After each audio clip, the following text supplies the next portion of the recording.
Hello dear students, hope you all are safe and healthy. आज इस video lecture में हम चैप्टर मार्केट सेगमेंटेशन का लास्ट टॉपिक कवर करेंगे।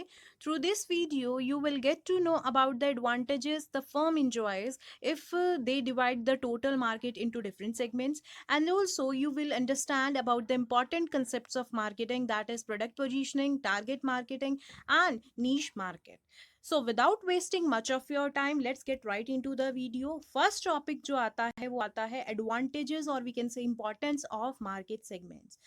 Market segmentation strategy जो है, it is a customer oriented strategy and it is a reality of today's market. आज के टाइम पर बहुत ज़्यादा यूज़ की जाती है। आज के टाइम पर हम ये कह सकते हैं बिजनेसेस जो हैं या फर्म्स जो हैं, एंटरप्राइजेज जो हैं, वो ये स्ट्रैटेजी जो है बहुत ज़्यादा यूज़ करते हैं to remain in the market.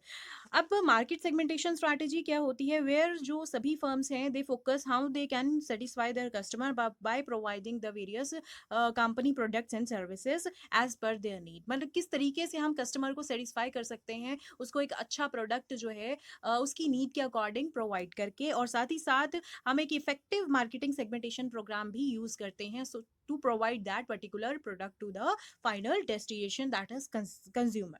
So we can say that segmentation जो है it benefits both marketer as well as the consumer. So in light to this statement, let's study various advantages of the market segmentation. तो first one आता है knowledge of marketing opportunities.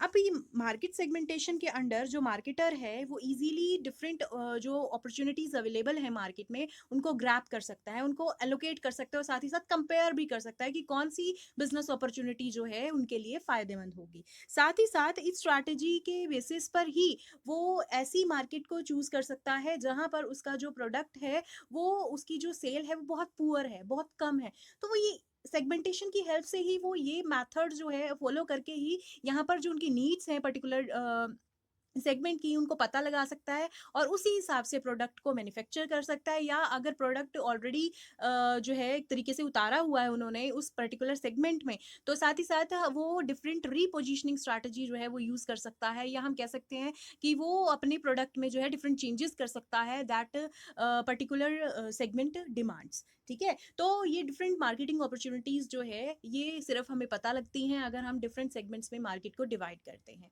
Second one आता है adopting effective marketing programme.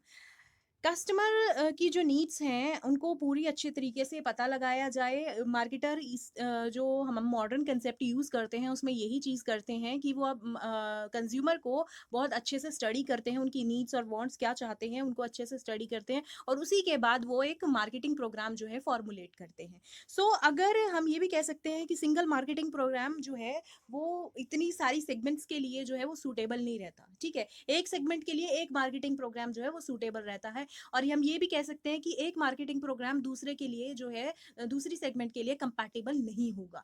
ठीक है, तो इसीलिए different marketing programmes जो हैं बनाए जाते हैं ताकि जो डिफरेंट कस्टमर है डिफरेंट सेगमेंट्स में हमारे जो कस्टमर है उनकी डिफरेंट नीड्स को हम सेटिस्फाई कर सके। और मार्केटिंग प्रोग्राम जो है तभी बन सकता है अगर हमें डिफरेंट सेगमेंट्स में मार्केट को डिवाइड किया होगा और उनकी नीड्स का हमने पता लगाया होगा। थर्ड आता है proper allocation of resources. Segmentation help करता है in properly allocating the resources to different segments. अब यहाँ पर जो फाइनेंशियल रिसोर्सेज हैं या ह्यूमन रिसोर्सेज हैं या हम कह सकते हैं रॉ मटेरियल जितना है, ठीक है, तो इतना हमारे पास जो रिसोर्सेज है उनको किस तरीके से हम यूटिलाइज कर सकते हैं, किस तरीके से पर्टिकुलर सेगमेंट में एलोकेट कर सकते हैं, तो सेगमेंटेशन हमें उसमें भी हेल्प करता है। फॉर एग्जाम्पल अगर जो है ऐसी एक सेगमेंट चूज की है हमने जिसमें जो हम कह सकते हैं अपॉर्चुनिटीज हैं वो बहुत ज़्यादा कम है, तो हम फाइनेंशियल रिसोर्सेज की अगर हम बात करें तो उस पर्टिकुलर सेगमेंट में कम फाइनेंशियल रिसोर्सेज लगा देंगे। लेकिन ऐसी एक सेगमेंट है जहाँ पर हमें बहुत ज़्यादा अपॉर्चुनिटीज मिल सकती हैं और हम जो है टॉप पर पहुंच सकते हैं मार्केट में, ठीक है, अपने कंपिटिटर्स को भी compete कर सकते हैं, तो वहां पर उस पर्टिकुलर सेगमेंट में आप ज़्यादा रिसोर्सेज जो हैं वो लगा सकते हैं। तो इस तरीके से हम डिफरेंट सेगमेंटेशन की हेल्प से ही हम डिफरेंट सोर्सेज को एलोकेट कर सकते हैं पर्टिकुलर सेगमेंट में। नेक्स्ट आता है better assessment of competition. Market segmentation help करती है कि कंपटीटर की स्ट्रेंथ्स क्या है और वीकनेसेस क्या है।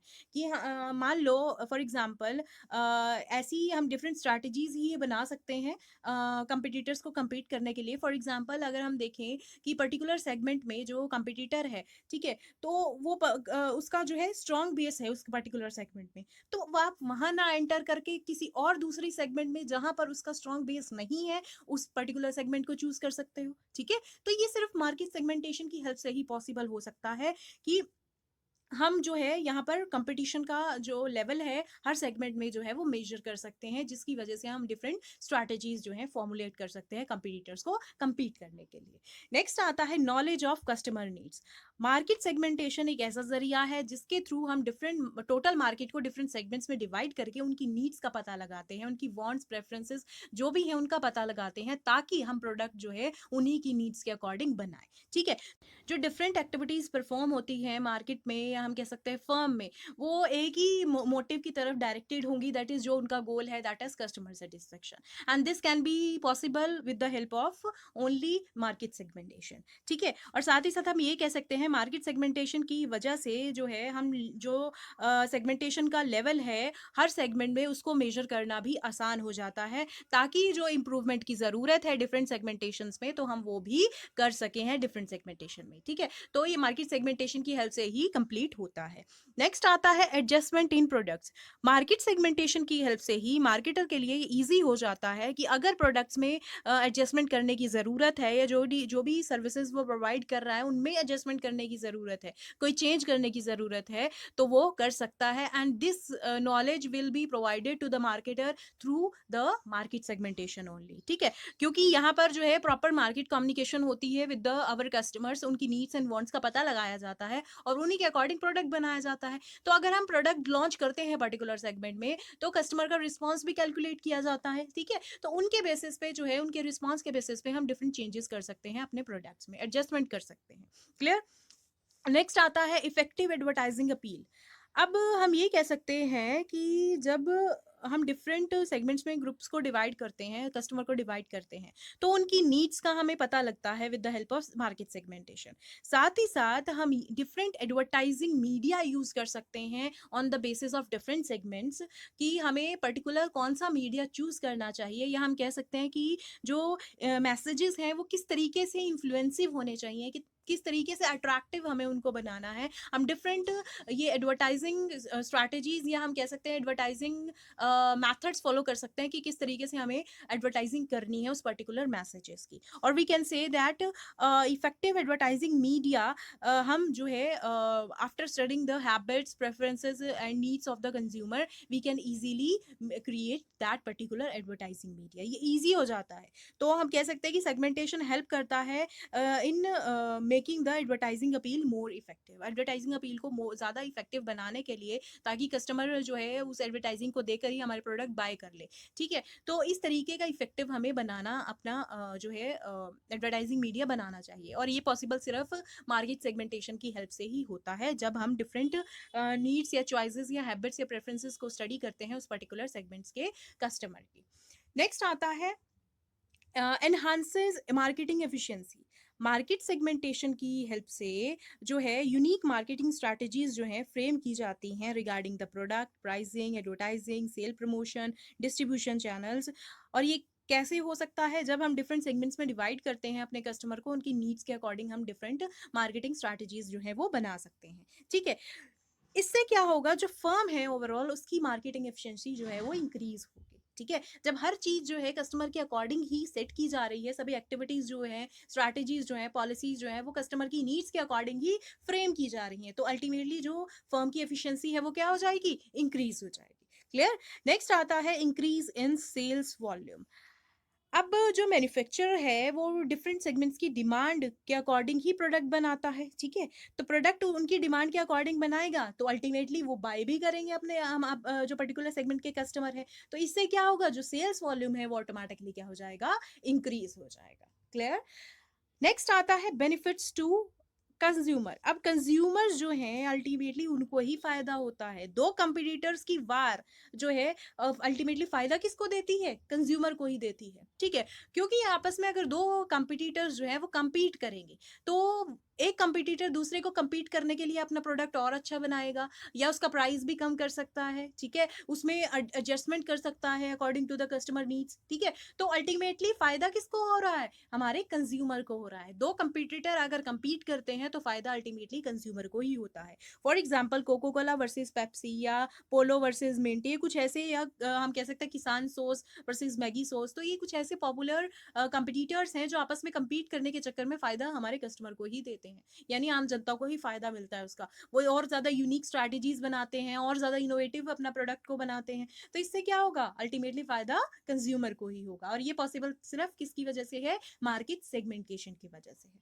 Is it clear? So that's all about the importance of market segmentation. Next topic आता है प्रोडक्ट पोजीशनिंग। अब प्रोडक्ट पोजीशनिंग क्या होती है? प्रोडक्ट को पोजीशन करना in the minds of consumer, ठीक है। अब हमने डिफरेंट सेगमेंटेशंस में बेसिकली प्रोडक्ट पोजीशनिंग भी टारगेट मार्केटिंग का ही पार्ट होता है, ठीक है। जिसपे हम क्या करते हैं, टारगेट मार्केट यानी हमें जो मार्केट चूज करनी है, डिफरेंट जो टोटल मार्केट है हम उसको डिफरेंट सेगमेंट्स में डिवाइड कर देते हैं, and that particular step is known as market segmentation. अब डिफरेंट सेगमेंट्स में पूरे मार्केट को डिवाइड कर लिया, और आपने ये चूज कर लिया कि कौन सा सेगमेंट हमें सर्व करना है, किसके कंज्यूमर को हमने सेटिस्फाई करना है, ठीक है। इसको चूज करने के बाद हम क्या करते हैं?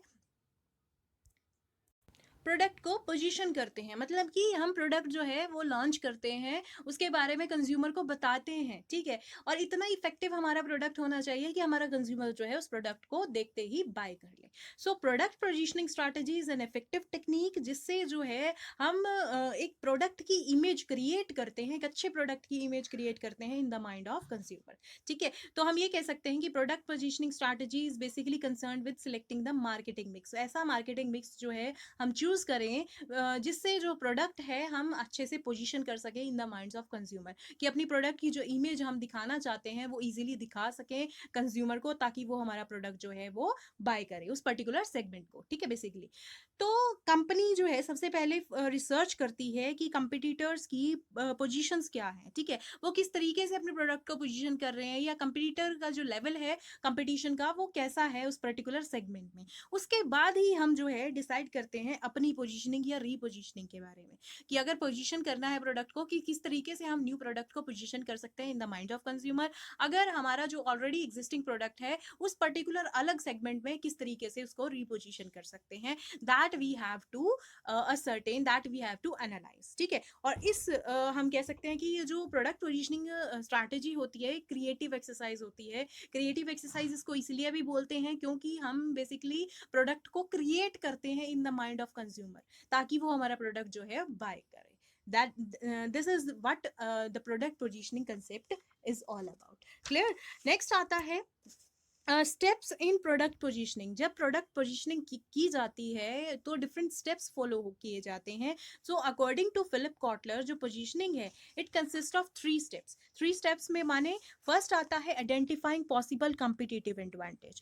यहाँ पर जो फर्स्ट स्टेप आता है प्रोडक्ट पोजीशनिंग से पहले, जो हम प्रोडक्ट को पोजीशन करते हैं जब कंज्यूमर के माइंड्स में, या उनको प्रोडक्ट के बारे में बताते हैं, तो उससे पहले हम आइडेंटिफाई करते हैं कि कंपटीशन कितना है उस पर्टिकुलर सेगमेंट में, ठीक है। वो सब्स्टिट्यूट प्रोडक्ट्स जो हैं वो कितने अवेलेबल हैं, ठीक है, और हमारे कंपटीटर्स जो हैं वो क्या क्या ऑफर कर रहे हैं, प्रोडक्ट को लो प्राइस पे ऑफर कर रहे हैं, या उन्होंने कुछ अपने प्रोडक्ट में न्यू इनोवेटिव थिंग्स लेकर आए हैं वो, या हम कह सकते हैं कि वो कस्टमर को कुछ एडिशनल बेनिफिट्स भी प्रोवाइड कर रहे हैं अलॉन्ग विद देयर प्रोडक्ट। तो हमें डिफरेंट जो कंपिटिटिव एडवांटेजेस हैं, जो कंपिटिटर्स जो हैं वो बेसिकली स्ट्रैटेजीज फॉलो कर रहे हैं उस पर्टिकुलर सेगमेंट में रहने के लिए और उसमें रूल करने के लिए, तो हम वो आइडेंटिफाई करना बहुत ज़्यादा ज़रूरी है। अब कम्पिटिटिव एडवांटेज मतलब आइडेंटिफाई करते वक्त दो चीज़ें ध्यान रखनी चाहिए, मतलब दो अप्रोचेज यूज़ की जाती हैं। एक तो कॉस्ट लीडरशिप, जहाँ पर जो प्रोडक्ट है वो उसका जो प्राइस है, बेसिकली उसकी जो कॉस्ट है, हम ये कह सकते हैं कि उसको रिड्यूस किया जाता है ताकि कम्पिटिटिव एडवांटेज गेन हो सके उस पर्टिकुलर सेगमेंट में या मार्केट में। प्रोडक्ट डिफरेंशिएशन स्ट्रैटेजी भी यूज़ की जाती है। तो ये दो डिफरेंट स्ट्रैटेजीज हैं। एक तो कॉस्ट लीडरशिप, जिसमें कॉस्ट को रिड्यूस किया जाता है ताकि हम जो है ज़्यादा से ज़्यादा प्रोडक्ट को बेच सके और मार्केट में रूल कर सके। दूसरी आती है प्रोडक्ट डिफरेंशिएशन स्ट्रैटेजी, जिसमें जो है कि किस तरीके से प्रोडक्ट जो है आपका डिफरेंट होगा from your competitors. For example cars को डिस्टिंग्विश किया जाता है on the basis of speed, design etcetera. मतलब कि आप अपने प्रोडक्ट को जब भी लॉन्च करते हो तो आपका प्रोडक्ट कैसा है as compare to the competitor, जो आपके कंज्यूमर है ये चीज कंपेयर करते हैं, उसको बोलते हैं मेथड को प्रोडक्ट डिफरेंशिएशन, कि किस तरीके से आपका प्रोडक्ट डिफरेंट है from that of your competitors. ठीक है, तो ये दो स्ट्रैटेजीज जो है यूज की जाती है to identify the competitive advantage in that particular segment. Next आता है choosing the right competitive advantage. अब सेकंड स्टेप में ये चूज किया जाता है कि कौन सा अवेलेबल एडवांटेज जो है बेस्ट होगा। प्राइस को रिड्यूस करना, या हम कह सकते हैं एडिशनल बेनिफिट्स प्रोवाइड करना along with the product price. ठीक है, या हम कह सकते हैं कि वो हमारा जो कंपिटिटर जो है डिफरेंट स्ट्रैटेजीज यूज कर रहा है रिगार्डिंग टेक्नोलॉजी, कॉस्ट, क्वालिटी और सर्विस। तो कौन सी जो है हमें स्ट्रैटेजी जो है वो यूज़ करनी चाहिए। यहाँ पर सेकंड स्टेप में वो चूज़ की जाती है कि बेस्ट कम्पिटिटिव एडवांटेज कौन सा हमने चूज़ करना है ताकि हम अपने कॉम्पिटिटर्स को compete कर सके उस पर्टिकुलर मार्केट में।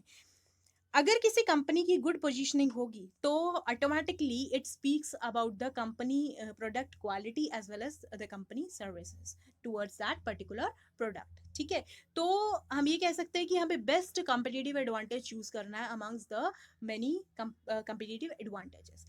लास्ट आता है सिग्नलिंग द कम्पिटिटिव एडवांटेज। जो लास्ट स्टेप आता है प्रोडक्ट पोजीशनिंग में वो ये आता है कि कंपनी यहाँ पर ओवरऑल पोजीशनिंग स्ट्रैटेजी जो वो चूज करेगी, यहाँ पर सिलेक्ट करेगी और साथ ही उसको सिग्नल करेगी ताकि इफेक्टिवली वो मार्केट में बेसिकली इंस्टॉल हो सके, इम्प्लीमेंट हो सके।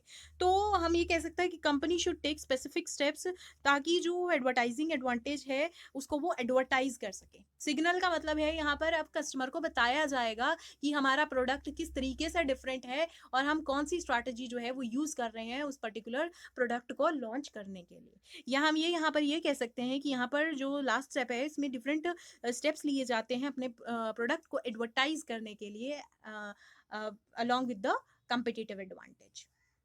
So that's all about the steps in product positioning. Next topic आता है factors affecting successful product positioning. कुछ ऐसे फैक्टर्स हैं that are responsible for effective and successful product positioning, और वो फैक्टर्स कौन कौन से हैं। फर्स्ट आता है डिज़ाइनिंग क्रिएटिव प्रोडक्ट फीचर्स। जब भी प्रोडक्ट को पोजीशन किया जाए तो फीचर्स पर, प्रोडक्ट के फीचर्स पर ज़्यादा ध्यान दिया जाता है। तो अगर तो प्रोडक्ट के फीचर्स ज़्यादा इंप्रेसिव हैं और अपीलिंग है तो जो प्रोडक्ट की पोजीशनिंग है वो सक्सेसफुल होगी। मतलब जो हमारे कंपिटिटर से आपके प्रोडक्ट के फीचर बहुत ज़्यादा अच्छे हैं तो अल्टीमेटली जो प्रोडक्ट पोजीशनिंग है वो अच्छी ही होगी मार्केट में। नेक्स्ट आता है sizeable and profitable market segment. जो मार्केट सेगमेंट जो है चूज की गई है बाय द फर्म, उसका जो साइज होना चाहिए वो इतना बड़ा होना चाहिए कि जो प्रोडक्ट आप उसमें लॉन्च करोगे तो वो प्रोडक्ट आपको रिवेन्यू जनरेट करे। मतलब कि जो सेगमेंट है उसका साइज इतना बड़ा होना चाहिए कि वो आने वाले टाइम में आपकी कंपनी के लिए जो है वो प्रॉफिटेबल हो। इसका मतलब है कि जो मार्केट सेगमेंट है उसमें इतने बायर्स होने चाहिए ताकि जो वो है आपके लिए प्रॉफिटेबल मार्केट क्रिएट कर सके और उस पर्टिकुलर सेगमेंट को आइडेंटिफाई करना भी इजी हो ताकि उसमें प्रोडक्ट पोजीशनिंग स्ट्रैटेजी जो है वो इम्प्लीमेंट आसानी से की जा सके। नेक्स्ट आता है सेंसिटिव मार्केट सेगमेंट। सेंसिटिविटी का मतलब है कि किस तरीके से जब आप मार्केटिंग एफर्ट्स जो है करते हो कस्टमर के लिए तो कस्टमर किस तरीके से एक्शन दिखाता है, मतलब रिस्पॉन्स क्या होता है कस्टमर का।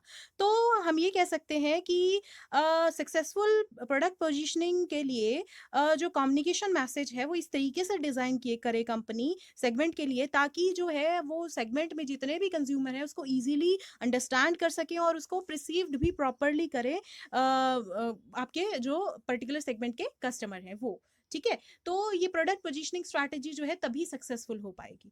नेक्स्ट आता है existence of competition. Positioning strategy की जब भी हम कह सकते हैं कि इम्प्लीमेंट करनी है पर्टिकुलर सेगमेंट में, तो इससे पहले पोजीशनिंग करने से पहले कंपटीटर्स का जो पोजीशनिंग स्ट्रैटेजी है उसको एग्जामिन करना बहुत ज़्यादा ज़रूरी है। अगर तो वो जो है पोजीशनिंग या रीपोजीशनिंग जो है कर रहे हैं, तो आपको भी जो है एकदम से पोजीशनिंग और रीपोजीशनिंग स्ट्रैटेजीज जो है वो करनी चाहिए उस पर्टिकुलर सेगमेंट में। ठीक है, तो हमें ये है कि यहाँ पर कितने कस्टमर एग्जिस्ट करते हैं, सॉरी कितने कंपटीटर एग्जिस्ट करते हैं उस पर्टिकुलर सेगमेंट में जिसमें आप compete करने जा रहे हो, और साथ ही साथ उनके डिफरेंट मूव्स क्या हैं रिगार्डिंग द प्रोडक्ट पोजीशनिंग। तो सक्सेसफुल प्रोडक्ट पोजीशनिंग के लिए ज़रूरी है कि आप जो है उस कंपटीटर्स के जो भी आपके सब्सटीट्यूट प्रोडक्ट्स क्रिएट कर रहे हैं, बेच रहे हैं, बना रहे हैं उस पर्टिकुलर सेगमेंट में, तो उनके डिफरेंट मूव्स को एग्जामिन करना भी आपकी ही जिम्मेवारी है। ठीक है, और product positioning successful product positioning के लिए ज़रूरी है कि एग्जिस्टेंस जो है उस पर्टिकुलर सेगमेंट में कंपटीटर्स की, उसको एनालाइज किया जाए टाइमली। लास्ट आता है adequate information about the consumer behaviour.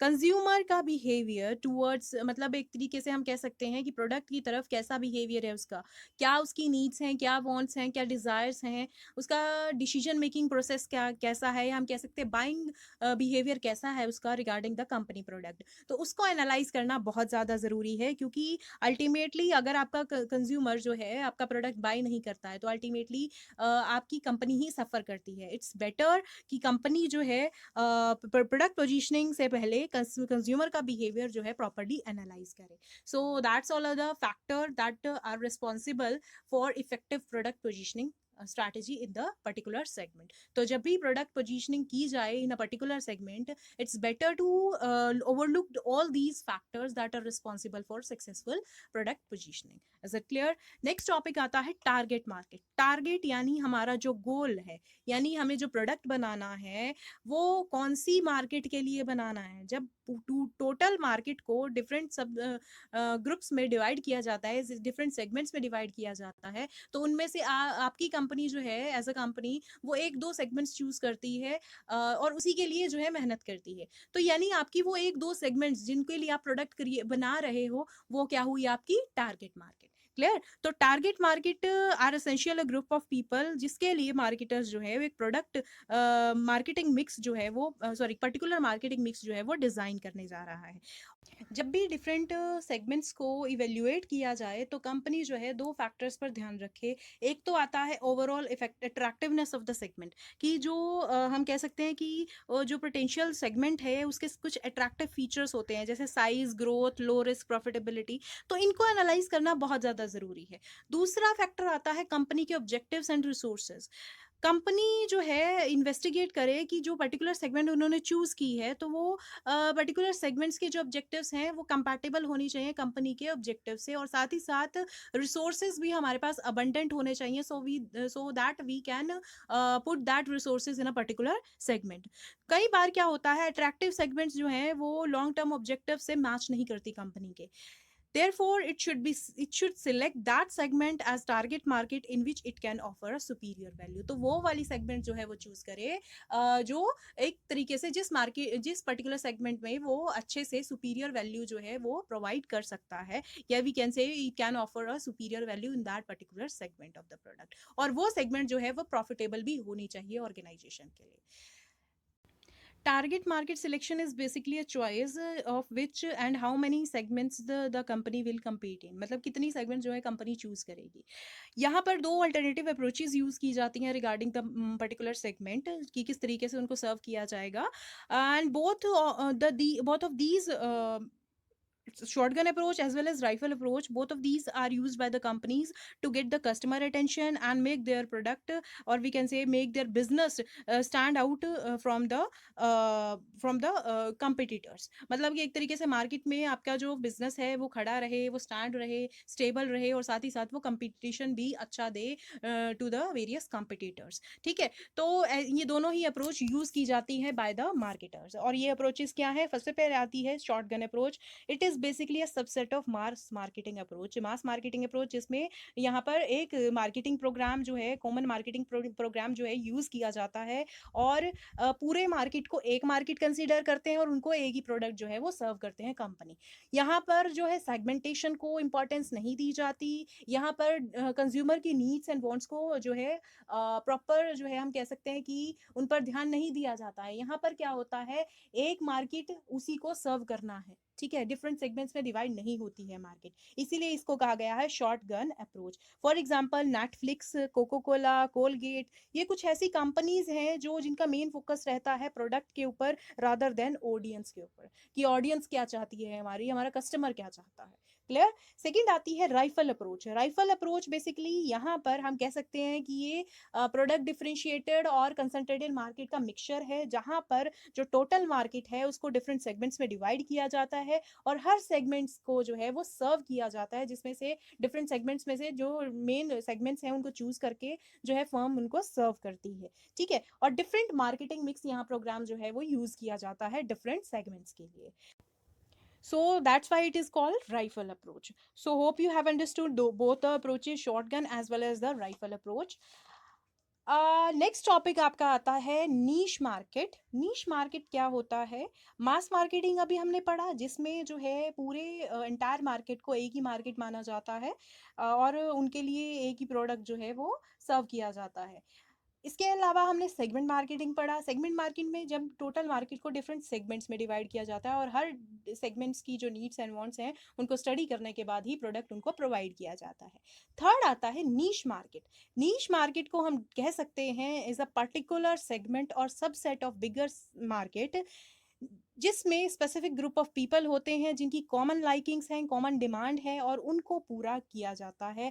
That particular market is known as niche market.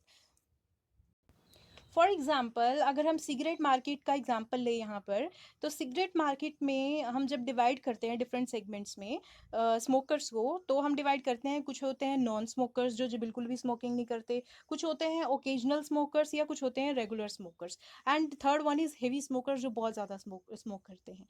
तो एज अ नीश जो मार्केटर है वो टारगेट करेगा सिर्फ हैवी स्मोकर्स को, ठीक है। वो rather than choosing various segments, he will only choose the particular segment that is heavy smokers। या यहाँ पर हम नीश मार्केट के पॉइंट ऑफ व्यू से एक एग्जांपल और ले सकते हैं। There is the largest soap market, ठीक है। सोप मार्केट बहुत बड़ी है जिसमें वैराइटीज ऑफ सोप्स आपको मिलती हैं। अब यहाँ पर हम कह सकते हैं कि कुछ ऐसे कंज्यूमर भी हैं जो हैंडमेड सोप्स का इस्तेमाल करते हैं, ठीक है, जो ऑर्गेनिक सोप्स का इस्तेमाल करते हैं, ठीक है। तो वो पर्टिकुलर मार्केट क्या कहलाती है? नीश मार्केट, ठीक है। Rather then selecting the various segments of the soaps, the person या हम कह सकते हैं जो मार्केटर है वो एक नीश मार्केट या स्मॉल सेगमेंट चूज करता है, जिस पर जो है हम हमारे कंपिटिटर्स भी ध्यान नहीं देते हैं। दे नेवर थिंक ऑफ कि पर्टिकुलर मार्केट को चूज करके हमें प्रॉफिट भी हो सकते हैं, ठीक है। तो ये पर्टिकुलर जो है फ्री जो है हम कह सकते हैं कि हैंडमेड सोप्स की जो मार्केट है, इस पर्टिकुलर मार्केट को हम बोलते हैं niche market. Clear. Niche market is extremely है कंसंट्रेटेड मार्केट है। जब मैंने स्ट्रैटेजी बताई थी आपको डिफरेंट स्ट्रैटेजीज मार्केट सेगमेंटेशन की, तो उसमें कंसंट्रेटेड मार्केट स्ट्रैटेजी बताई थी, जिसमें इतनी सारी सेगमेंट्स में डिवाइड करने के बावजूद भी यहाँ पर जो मार्केटर होता है इस पर्टिकुलर सेगमेंट में, सॉरी इस पर्टिकुलर स्ट्रैटेजी में एक पर्टिकुलर सेगमेंट को चूज किया जाता है, ना कि सभी के लिए प्रोडक्ट बनाना, यहाँ पर सिर्फ एक के लिए प्रोडक्ट बनाया जाता है। तो हम कह सकते हैं कि नीश मार्केट भी उसी की जैसी मार्केट होती है, जिसमें जो है पर्टिकुलर सेगमेंट को ही चूज किया जाता है और उसी के लिए ही प्रोडक्ट बनाए जाते हैं। क्लियर। नेक्स्ट आता है characteristics of niche market. First आता है सफिशिएंट परचेजिंग एबिलिटी। यहाँ पर जो कस्टमर होते हैं नीश मार्केट के, बेसिकली वो ऐसे प्रोडक्ट डिमांड करते हैं यहाँ पर जो लार्जर मार्केट से बिल्कुल हटके होते हैं, कॉम्पिटिटर से बिल्कुल हटके होते हैं। अभी मैंने सोप का एग्जांपल दिया, कुछ कस्टमर जो है वो हैंडमेड सोप्स ही यूज़ करते हैं, ठीक है, केमिकल फ्री होती हैं वो सोप्स। तो यहाँ पर वो प्रीमियम प्राइस भी पे करने के लिए तैयार होते हैं, ठीक है। तो हम ये कह सकते हैं उनकी सफिशिएंट परचेजिंग एबिलिटी होती है, दे वॉन्ट द क्वालिटी, ठीक है, चाहे प्राइस कितना भी हो। नेक्स्ट आता है नो रियल कॉम्पिटिटर्स, और वी कैन से कि यहाँ पर जो कॉम्पिटिटर्स है उनकी एंट्री पे बैन लग जाता है। बैन किस लिए लग जाता है? क्योंकि ये जो पर्टिकुलर सेगमेंट जो है चूज करते हैं, ये एक लॉयल कस्टमर होते हैं जो उसी कंपनी के प्रोडक्ट बाय करेंगे जो उनको एक तरीके से बेटर क्वालिटी प्रोवाइड करेगी। और साथ ही साथ कंपिटिटर्स का इस पर्टिकुलर सेगमेंट पर ध्यान ही नहीं जाता, they think that these particular small segments will be unprofitable for them. ठीक है, तो वो क्या करती है, लार्जर मार्केट में लार्जर सेगमेंट्स को ही के ऊपर ही फोकस करती है। क्लियर? इसके अलावा रिसोर्सेज, कॉम्पिटेंस एंड स्किल्स, यहाँ पर जो हमारा मार्केटर होता है वो अपने रिसोर्सेज जो है, या हम कह सकते हैं जो अपनी कम्पिटिटिव स्ट्रैटेजीज होती हैं या स्किल्स होती हैं, वो पर्टिकुलर सेगमेंट पर लगाता है। अल्टीमेटली जो प्रोडक्ट है, they provide satisfaction to the consumer, and ultimately the main goal that is profits achievement will be to the marketer. Next आता है ग्रोथ प्रोस्पेक्ट। इस पर्टिकुलर नीश मार्केट का जो हम कह सकते हैं ग्रोथ रेट है वो बहुत ही हाई है, बिकॉज वो कस्टमर जो हैं अगर वो आपके प्रोडक्ट यूज करते हैं, they remain loyal to you and they be will be using the your company product for a long time. ठीक है, अल्टीमेटली तो आपकी जो सेल है वो कभी भी डाउन नहीं जाएगी। नेक्स्ट आता है कस्टमर गुडविल। कस्टमर के माइंड में होता है कि एक बार अगर उस पर्टिकुलर कंपनी ने एक अच्छी क्वालिटी का प्रोडक्ट जो है यहाँ पर प्रोवाइड किया है, and that particular product provide satisfaction to the consumer, so it will create goodwill, या हम कह सकते हैं it will create a better image of the product in their minds too. ठीक है, तो अल्टीमेटली जो गुडविल है फर्म की वो भी क्या हो जाएगी, इंक्रीज हो जाएगी। एंड यहाँ पर ये सोचते हैं कि फर्म की गुडविल भी, सॉरी, कंज्यूमर की गुडविल भी इंक्रीज होती है, क्योंकि कस्टमर जो है वो बेटर क्वालिटी के प्रोडक्ट यूज करते हैं, तो अल्टीमेटली उनका स्टैंडर्ड ऑफ लिविंग भी क्या होगा, इंक्रीज होगा। नेक्स्ट आता है firm achieves economies through specialization. अब स्पेशल मार्केट्स ही होती हैं ये जो एक चीज पर फोकस करती है rather than serving the whole market. ठीक है, तो यहाँ पर जो है अपनी जो मार्केटर है वो अपनी स्पेशलाइजेशन से जो है वो हम क्या कर सकते हैं कि वो जो लार्जर इकोनॉमी का जो लार्जर मार्केट शेयर है उसको एक्वायर भी कर सकते हैं। नेक्स्ट आता है provide barriers to the entry for competitors. ये ऑलरेडी मैं पॉइंट बता चुकी हूँ इन द सेकंड पॉइंट, जहां पर मैंने नो रियल कंपिटिटर्स आपको बताया था। उसके साथ ही लास्ट आता है ग्रेटर प्रॉफिट मार्जिन। आपका जो पर्टिकुलर ध्यान है एज अ मार्केटर वो एक पर्टिकुलर सेगमेंट पर है, तो अल्टीमेटली आप उन्हीं की नीड्स एंड वांट्स को स्टडी करोगे और उन्हीं के लिए प्रोडक्ट बनाओगे rather than serving the whole market. So इससे क्या होगा, तो अल्टीमेटली आपका जो प्रोडक्ट है उसकी सेल जो है ऑटोमेटिकली इंक्रीज हो जाएगी, which will in turn increases the profit margin for the companies. Is it clear? So that's all about the niche market. Hope you have understood each and every topic. Thank you so much and have a nice day. Bye bye.